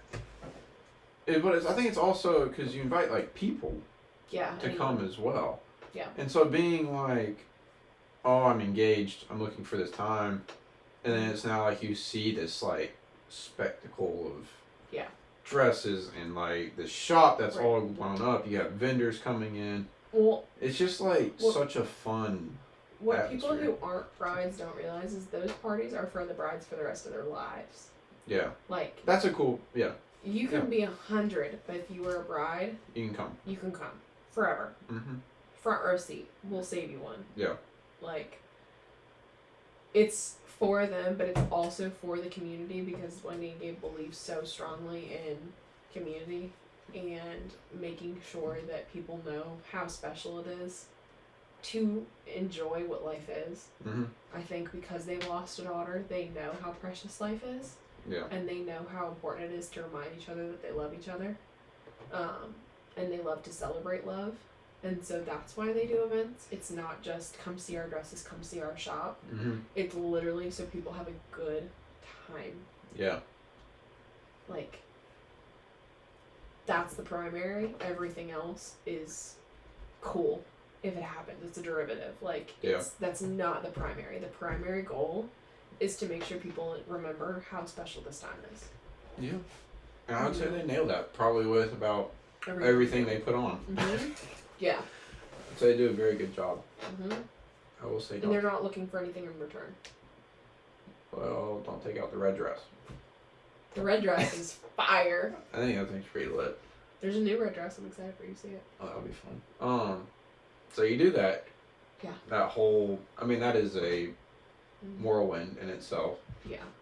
And now you start actually like, I'll say like day to day, like kind of The grinding. first dress I sold was White Friday. Yeah. To my friend Kayla, which was really cool. But that was my very first bride. Yeah. So, like, end of November was the first time I took a bride, and I took 3 that day. There you go. Mm-hmm. So you start there. Yeah. And then you're building up for like, I would say you get pretty good, pretty good success pretty early on. Maybe not exactly early on, but pretty quickly. I mean, I just knew that I cared about what I was doing. You had a passion to it. Yeah. I think you have your own passion to it. It's not like... I'm not going to say I'm the best. You're not the best. Not. But, like, I'm willing to try You're to great aim. in my book. Thank you, buddy. I'm willing to aim to be as better than I was the day before. Yeah. But I think you approach it, too, of more of a... I think you very embrace the mindset of this is a person and a bride and... Yeah. This is their experience. It's their life. This isn't me selling them necessarily a dress. No. But this is having a magical moment and having a time. Well, I like to think about it as like they chose for each of those people to be there. Mm-hmm. Like they chose for their mom and their sister and their best friend. And the stars aligned to bring them to... I got to be there on accident. Yeah. Like, they might have chose Ava Laurenne before they knew I existed. Mm-hmm. But when they walked through the door, I was their stylist. Yeah. And so I don't take any moment of that for granted. Like, Mm-hmm. whether they found their dress or whether they didn't, whether they remember me or they don't. Yeah. I can probably name almost every bride. It's pretty impressive. I remember you did a little booklet. I do have I think you still have your booklet. Yeah. Where you have every bride written down and like kind of their... I write down their dress and the date they bought their dress. Yeah. And then I check off if they got married, like when they get married, so that way I can check in with them and say, hey, hope being married is awesome. It's pretty personable. Yeah. I think that's pretty cool. Let's see, what other... Do you do like you do a spring event that... Don't you do Christmas, spring, and fall? Pretty Depends. much like maybe like I don't think you do really like a summer. It depends on what they want to do. What did you do that first year? The very first year? The very first year. You had Christmas ball and... Christmas? Well, then we started filming, like, rooftop fashion shows. Oh, that's what you did. Yeah. Okay. So, in, like, March, we were on the Poinsett Hotel, and we filmed a fashion show up top. And what was, like, kind of your role in that? So, I helped, like, plan that, but honestly, I was on Madison's bachelorette trip for that. So, I helped, like, plan which dresses were going to be up there, who was going to model, and, like, how to get all of the stuff there. Yep. And then I was out that day. Okay. They come back, I come back, and then, like, 2 weeks later, we do a Juniper rooftop fashion show. And we filmed that. And that I was on site for. So, like, getting all the dresses there, getting the models there, getting them dressed, filming it, recording it, and then someone else edited it. I didn't really record, but I, like, made sure that the right dresses were in the right shots. Is that, like, August? No, we're still in, like, April. April? Oh, yeah. really? And then in Juniper, so June, we did Rejuvenate event. That was in June, very beginning. And we released the recording of that on, like, projector screens, and then we had a live fashion show at the same time. Oh, that's cool. Yeah. I remember, was it that was, like, in the spa shop? themed, yeah. So Rejuvenate, so it was, like, how to, like, yeah, you had, like, the IV person there. We had liquid IV, yeah, or, like, no, the, like, shot person. Yeah, so, like, B12 shots and a hand massage. Sure. Just, like, different things of, like, how to rejuvenate yourself as a bride. I thought the screens were pretty cool. Yeah. It was the first time we'd ever had, honestly, it's probably the only time I've ever seen one done where it's a live fashion show. And, like, another... And a recording one. So if you looked at the screens, it was a different dress than you were seeing on the runway. Personally, that was pretty helpful because... You weren't seeing the same thing. Man, my attention span to look at one dress... Yeah. Not very long. Well, to think that it was, like... You were getting to watch a rooftop. Yeah, I like, mean, it was cool, two totally like... different things. Yeah, right. And then we partnered with Juniper, so they did, like, drinks and stuff. Yeah, it was a very cool event. Yeah. And I think a key detail in this is, like, during this time, you're doing better and better with brides. Yeah, and I forgot, we actually had another event in February. Do you remember we did, like, the fashion show outside in Camperdown in the plaza? The one that was freezing? Freezing. I didn't know when that happened, but yeah. That was in February. It was Valentine's Day weekend. So I missed one. Cold. So Christmas ball, Camperdown, March rooftop fashion show, April rooftop fashion show, I would not June do release of the fashion show. February camper down. I don't know. Did we do February this year? I thought you did later. I thought we did March. I don't know if you're. I thought. Or maybe it was just warmer. I've just been terribly unlucky. But it was like. First year 30. was cold. I mean, it was like. Yeah. I'm frozen. Yeah, we had heaters too, and it was so and cold. It didn't do anything. No. It was just like, it's cold as shit. It was cold. So, we did that. And then, so that was June. And then we had the rush party in August, which I don't think you went to. I did not. That's when I ate the cheeseburger. Oh, that's when you did it? That was when I did that. Right. And that was August. Fastest cheeseburger eater in the West. In the East. I won. And then, so that was end of August. Yeah. I feel like we had one more. I don't know if you have one more. But I think at... But you also have to think that we also had fashion, like, besides just fashion shows and events, we also did style shoots. So we also took dresses. Stuff always going on. Yeah. We also took dresses to locations. And did some, like, photo shoots there. Yeah. So even if we didn't have something, which I feel like I'm missing an event. And we were also gearing up for that Christmas ball. I'm sure it will come to you. Either way. August, September. September, I became the operations manager. September, you're pretty much on top of your game. September, I knew that I was helping the team more than I was just helping brides. You were cooking. I was good with brides. I was not as good as I think I could have been with brides, but I was really good with the team aspect. But not only were you you're handling both. Without necessarily getting credit for both. Yeah. So, I became the operations manager in September. Mm-hmm. At the end of September, which September. is all. Oh, I missed one. So in October, it's when we did the Art of Gratitude. That was the outdoor event for the hurricane. So that'd be after. Yeah. So that's after. We're not I know. There yet. I know. But I'm just saying we did have one more event that year. I know. Okay. So September. We're still not there. I know. So September, I became the operations manager, and that's when the hurricane hit. So about 1 year after you got hired. Not even 11 months. 11 months. Yeah. After you got hired. Yeah. You become operations manager, which is pretty much like I do all of our ordering. Pretty much, I mean, you're up there on the. I order all of our dresses. I process them, so that means when the dress comes in, I inspect it to make sure there's no flaws with the dress from the designer. If there is, I contact the designer. I communicate with all of our designers, and I pretty much handle any kind of customer service issue. And then I handle the team's day-to-day operations. So the store manager. Pretty much. You know, no biggie. No That's biggie right. or anything. So I got that job the week of the hurricane. Yeah. So my first week of being the operations manager was to make sure our team was okay. Make sure the store was not under the water. Well, the store had some leaks. Do you remember? Like, there was, like, literal water coming in the first week. There's nothing quite like that handoff of, like, oh, great. I remember calling Gabe and, like... Stores. I remember calling Gabe and, like, having a peace of mind to know that he would handle whatever needed to be handled, but I also remember being like... Yeah. It's raining inside. That's not good. And there's a hurricane. And we don't have power. And we probably won't have Wi-Fi for a month. Yeah, so really fun time to, like, get the baton. Yeah.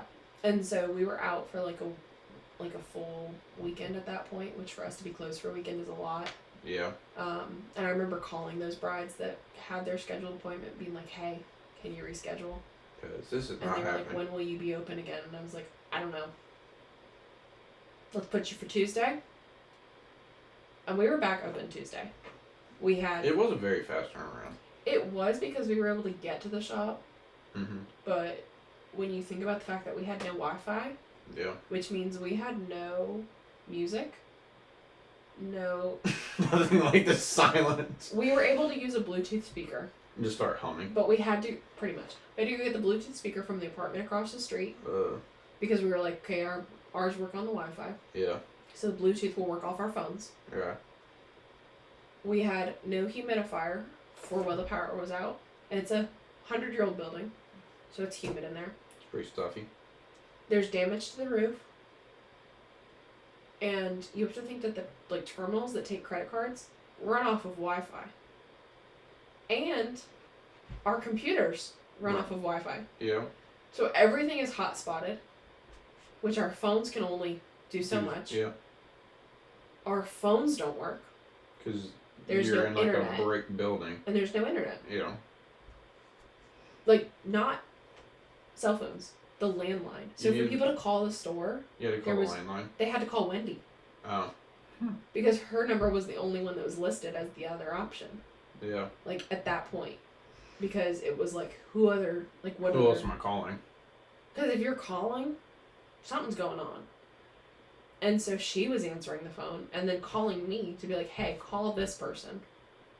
While we were in the building, too. Again, we had to be hotspotted to do emails. Like, it was just so many different logistical things that when people think about a hurricane's aftermath, they don't think of those things. No, especially in upstate of South Carolina. Right. And so, there was no estimate on when we were going to have Wi-Fi again. Not only that, didn't have power ourselves. We had no power at home. We had no power at home. We had no power. You had no power at work. It's just kind of like, this is going swimmingly right now. Well, we had power at work before we had power at home. Yeah. Mind you, too, you have to think that, the roads were such a wreck, and gowns have to get driven in. Yeah. FedEx and UPS, yes, they were still doing things, but, those facilities weren't great because of the hurricane.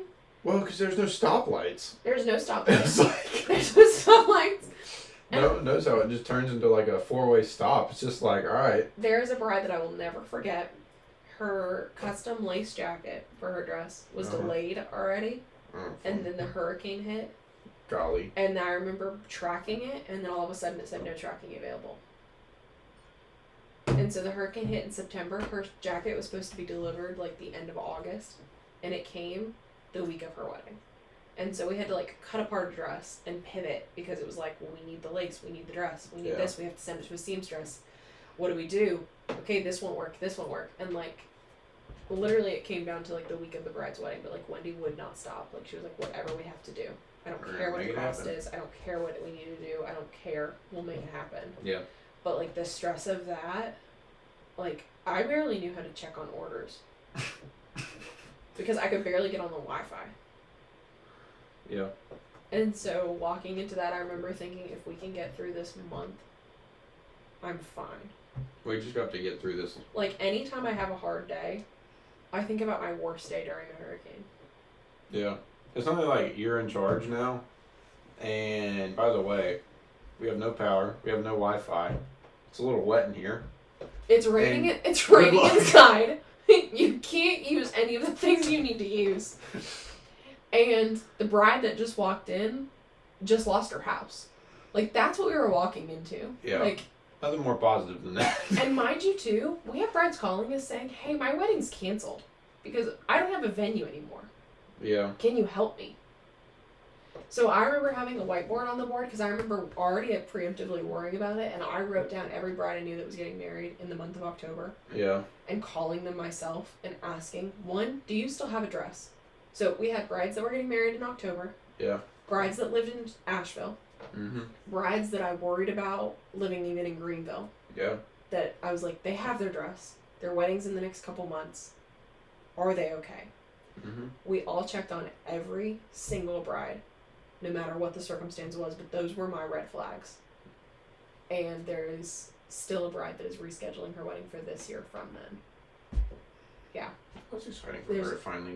Exciting, but think about it. That's a year making. And then there's another bride that, we were able to connect her with a venue because her venue was gone.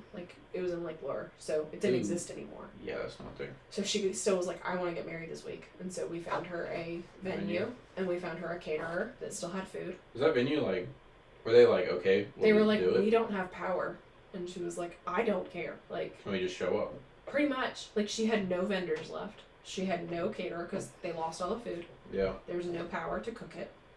She had no florist because they had no refrigeration system for their flowers. But she was I just want to be married. There was another bride that lost her caterer but had her venue. We connected people.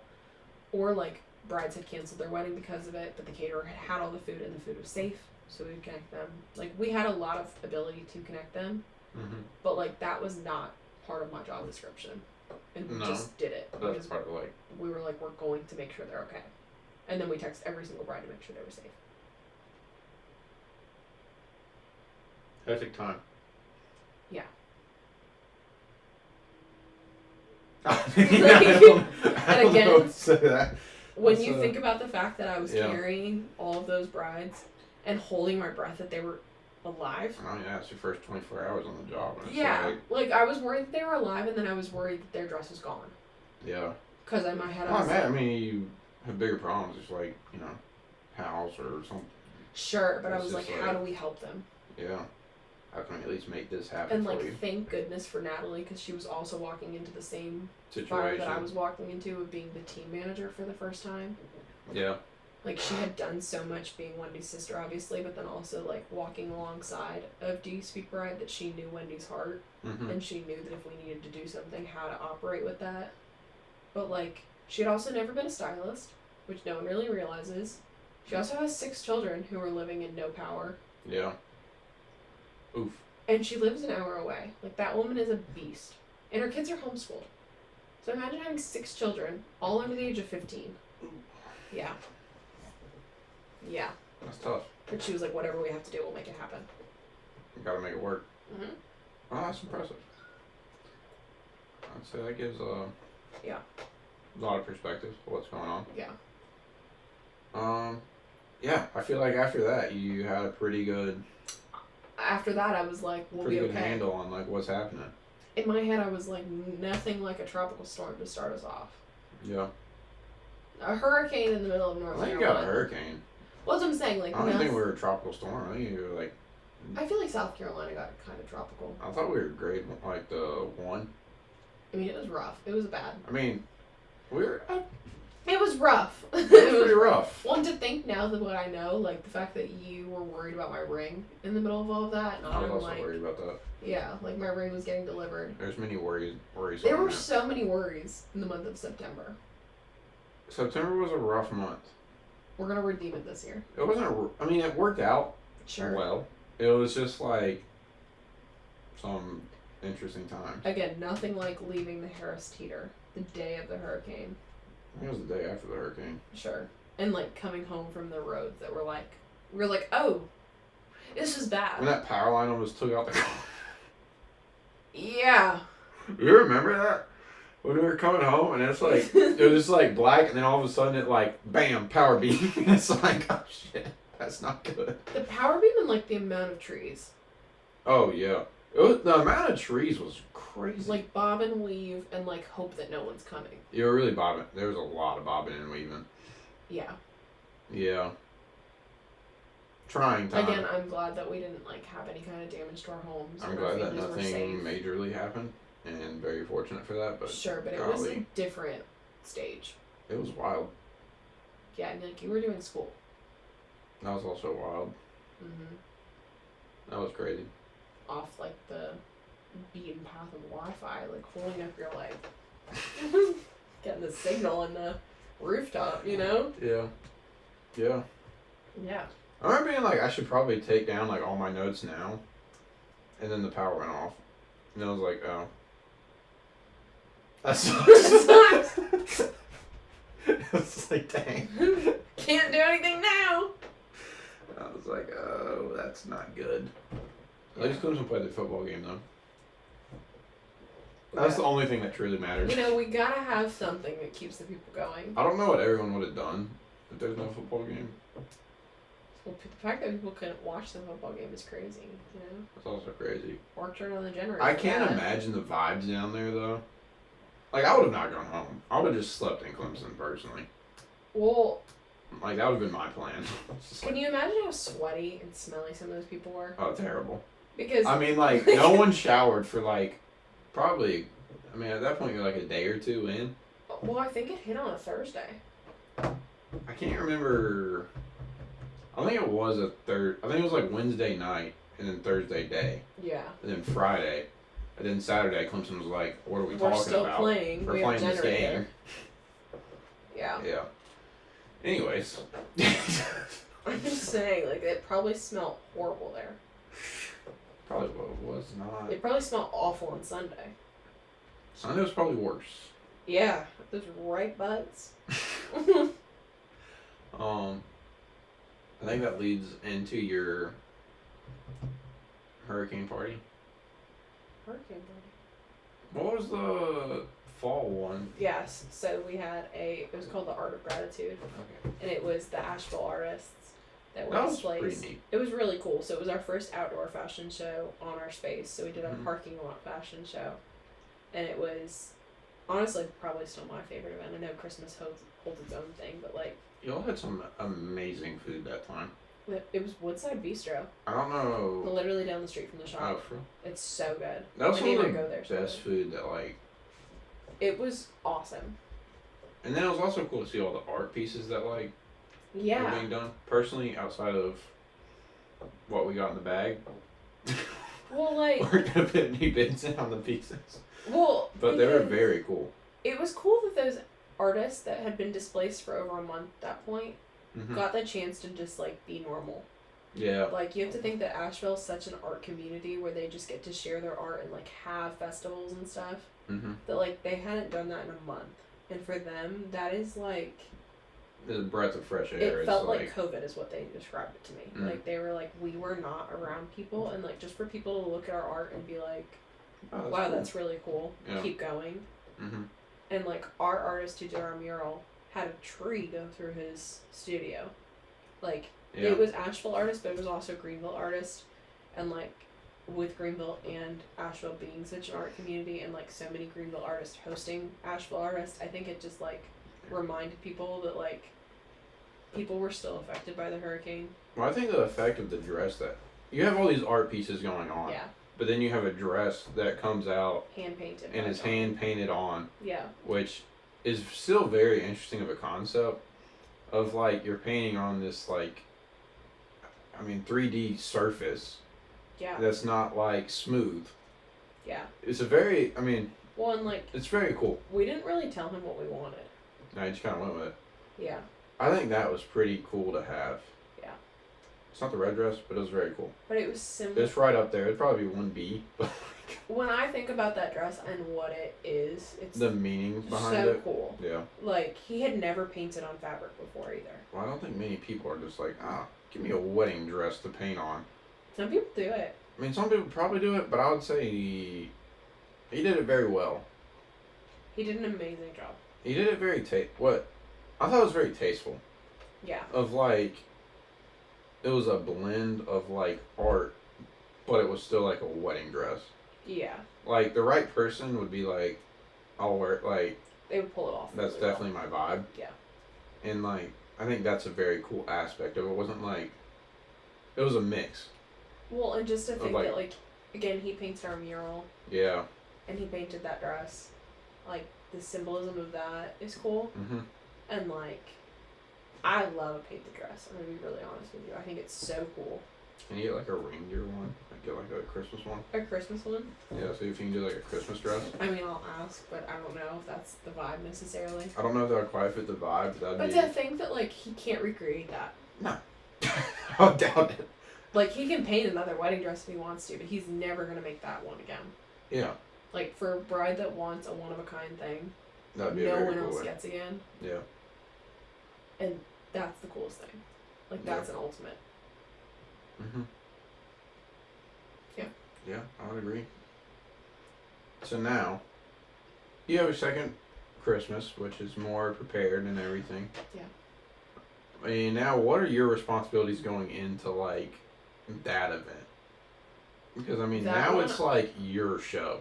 That it wasn't my show. It was definitely still Natalie. It's still like, Natalie and Wendy. I was more so making sure that Natalie and Wendy, when they communicated with something with me, that I knew that everyone else knew what they were wanting. mm, And so even still now, if Natalie says something, my job is to run with it. So if Natalie tells me yeah, she wants an elephant dancing on mice, I will make sure that everyone in the building knows that that's what Natalie envisions for this event. And if I can find someone to make sure it's executed, I'm going to find the best person on our team to make sure that they're doing it. mm-hmm. Like, her asks to me aren't unreasonable because I know she has the brand's best interest at heart. So it's really a matter of making sure that the right person is doing what she wants. Dealing with that coordination side. Yeah. Of, I need to find who is the best at doing this. I need to make sure that the person doing it Mhm. knows why we're doing it and everyone else gets out of their way. Well, fun. That's really what it comes down to, Yeah. in my mind. Still taking brides this whole time. Yeah. Yeah.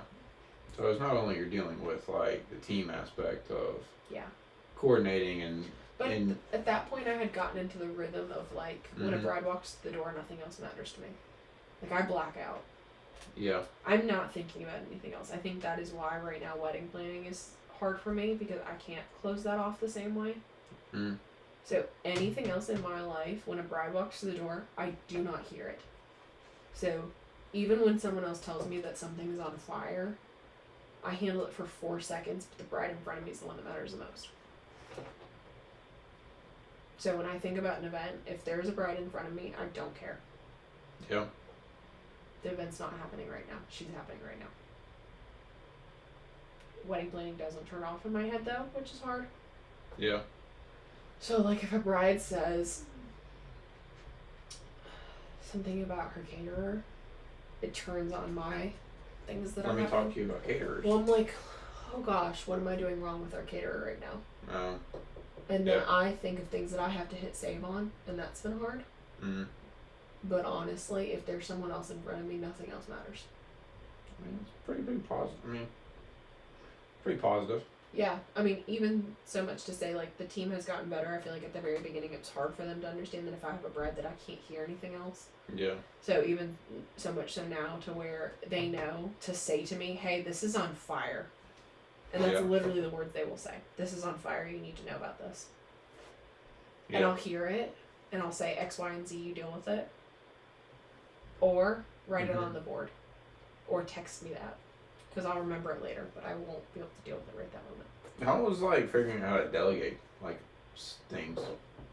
Honestly, I feel like Wendy has such an ability to know that like if you know someone's strengths, that's what you're looking for. Mm-hmm. So I don't look at it as what is this person going to be weakest at if I give them. I say, okay, Ashford is going to be incredibly talented if I hand her something to do with editing, video, or photo. Mm-hmm. Ashford is not going to be skilled if she watches this if I ask her to make her own schedule. She's really great if she can give me 10 things she needs to do and I tell her to do X, Y, and Z first. She cannot operate on she has a list of things and she doesn't have any direction on how to do them. Mm. She's really great at tasks. Yeah. So it's just understanding how people work best and that certain people are better at things than others. If you ask me to do what Ashford did, go ahead and shut the building down. Because I can't edit a video. Yeah. I don't understand a lick about YouTube or TikTok. I barely can post on Facebook. I understand the benefits of all of those things, though. But I'm not the best person to care. I am not the best person. So if I understand That's understandable. that I need to make sure everyone has brides. Yeah. So I can look at the schedule and say, this is what we're looking at this week. With the exception of some walk-ins and some cancellations, things will ebb and flow. Mm-hmm. These are the things that these people need to work on. Yeah. This is how much time they've told me it's going to work. It's going to take to work on those things. And this is how much time I think it will actually take based off of their previous habits. Yeah. So, here's where we're at. And then I put things where they need to go. Need to pull some strings and voila. Kind of. It's all done. But like I'm constantly thinking about it. Like even tomorrow, like I know we have this amount of people picking up their dress. Mm-hmm.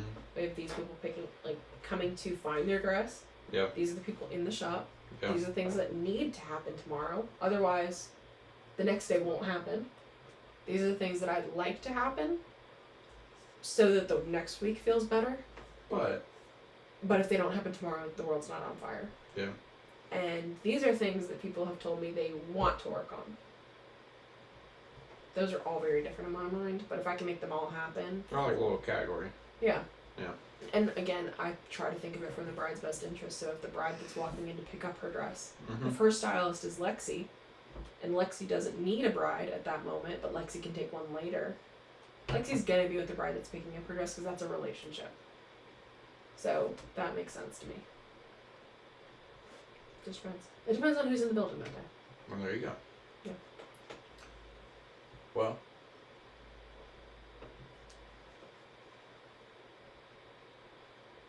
Sounds like you got a handle on it. I try my best. It'll be interesting. Learn something new every day. Yeah, really do. Yeah.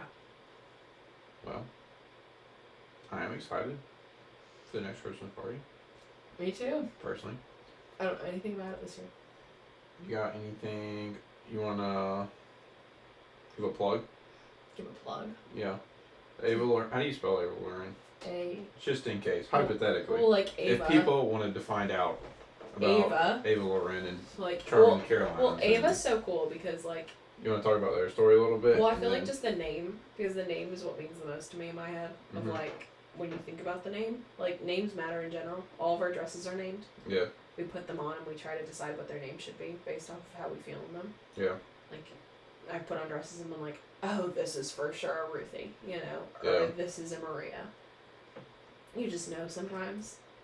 But it's an identity, so when you think about the fact that our store is named after a person, it's actually named after Wendy and Gabe's daughter. And so their first daughter's name is Savannah. Yeah. And Savannah passed as soon as she was born. And Ava is their second child. So Gabriel was their first son that came after Savannah. And Gabriel was absolutely perfect the moment he was born. They were so happy that he was healthy and a happy baby, and all the things that they had prayed for existed in Gabriel. And so he's named after his dad. But then they knew they wanted another girl. So they tried again and they had Ava. And Ava, it comes from the middle of Savannah. So if you look at her name, literally comes from the center of it. So she has a piece of her sister every day. And Ava means to live. And her middle name translated means victorious. So Laurenne is victorious. So Ava Laurenne, when you think about it, it's to live a victorious life. And so when they were handed their daughter for the first time, and she was, you know, living and breathing and perfect, and everything they had prayed for, and they knew that she had been handpicked by her sister, that is a moment that they would never forget. And so when they went to name the shop, they were like, well, how did we feel our best? When was our life moment? Yeah. And that was when we were handed Ava. Yeah. So that's why it's Ava Laurenne. They also are like, that's the most beautiful name. You know. It's a beautiful story. It is. But it's like, a great, like, I think it ties very much into their reasoning for doing, like. It's totally their why. It's all interconnected. Well, I think when you go through that, especially, I mean, when you think about the fact that they hadn't been married a full year when she had passed. Like, and Wendy was 8 months along with her. Like, yeah. It wasn't an early loss. No. And I'm not saying any time that you lose a child is easy, but when you're right there. When they were handed Savannah, she had hair. Like, she was a baby. Yeah. Like, 8-month-old child usually is alive if they're born early. Like, I was born at, like, 8 months. Yeah. So, I was early, and I was okay. And so, usually, that's the trend. And so to think that they were handed a almost full-term looking baby and that never got to get the chance to live. Yeah. At a year into their marriage, and they went through that and walked out stronger. Like, because they stayed so steadfast in prayer and the life that they knew that they were gonna. Say each other. I mean, well, that's what I'm saying. Like, they it's... stayed with each other, but like they will say that if they would not have prayed about it, that like their faith is what got them through together. Like, that was the tie that binded them. Yeah. In that time. So to think that their children now came from that is like the coolest story, but also something that like we can look at as from an outside perspective as a cool story, but it's so much more than that. Like, they walked through that. Yeah, the meaningness is not ever gonna touch the same. No. And so anytime I tell that story to Bride, I always try to tell it with a grace, because I know that I'd never walked through that. You haven't walked the shoes. No. But like, they so willingly share that story. Yeah. Because it's something people can relate to. Like, loss and victory can coexist. Like, Wendy says all the time, you can go through grief and have the happiest moments. Like, and for a lot of brides, that's what they're walking through. Like, I've had brides that have recently lost someone in their life, or have lost an identity they thought they were going to have. Yeah. Like, loss and joy can exist at the same time. Yeah. Mm-hmm. Very nice meeting. It is. It is. But yeah. Ava Laurenne. AVA. Before. LAURN. LAURENNE. Little. Or the E. The first one. Not good at the font. I can see it. I know the logo looks like on Instagram. I know it. I think one more important part that I almost forgot about. Okay. Getting to be involved with like so many of our friends. Oh yeah. Your friends like. Finding their dress. Mostly finding their dress. I mean, you've been involved in planning like Joella's wedding. Yeah. And that's very cool. Yeah. I think so, but I think also just kind of overall. I think that's very neat that you've been to be a part of so many people's 100%. Like, I think that's pretty cool. No, it's something I don't take for granted. Like, again, when I think about the fact that Joella hugged me first when she got married, like, I know I happened to be there, so that made it easier for that to happen. Like, if anyone else would have been there, it probably would have existed with them. But, like... If it was me and any other family. If it was anyone else, like, they probably would have gotten it first, but, like... It wasn't. It wasn't. Like, I will never take that for granted. I will never take for granted, like, that I had that trust. Yeah. Like, Joella and I weren't that close when she got married. Yeah. Like, I just knew what I was doing, so I was willing to help. With some of the people that have found their dress with me, I mean, someone's getting married this weekend. Like, Liv getting married this weekend. Like, Liv and I were not that close. But it's such a bonding, like... Well, it's such an experience. Like, again, it was her mom and her. Like, it was not like she had 19 people, and I happened to be there. Right.